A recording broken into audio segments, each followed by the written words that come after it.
நம்ம டிப்டாப் சமையல் இன்றைக்கி பார்க்க போகிறது கார மீன் குழம்பு. கார மீனை வாங்கி இதுமாதிரி ஆஞ்சி நல்லா கழுவி எடுத்துக்கோங்க. 2 வெங்காயம், ஒரு தக்காளி, கொஞ்சம் பூண்டு, தேவையான அளவு மிளகாத்தூள், உப்பு தேவையான அளவு, ஒரு நெல்லிக்காய் அளவு புளி கரைச்சி வச்சுக்கோங்க. மிளகு ஒரு டேபிள் ஸ்பூன் அளவுக்கு தட்டி எடுத்துக்கோங்க. புளி கரைச்சலில் மிளகாத்தூள், உப்பு, மிளகு தட்டினது எல்லாத்தையும் சேர்த்து நல்லா மிக்ஸ் பண்ணி வச்சுக்கோங்க.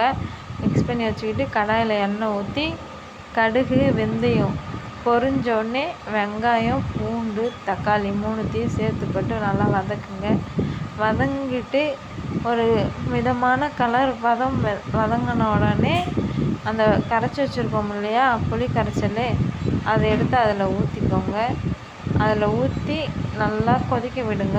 நல்லா கொதித்து ஒரு கெட்டி பதம் வந்தோடனே, இந்தளவுக்கு கெட்டி பதம் வந்தோடனே அதில் நம்ம ஆஞ்சி கழுவி வச்சுருக்க மீன் எடுத்து போட்டு நல்லா கொதிக்க விடுங்க.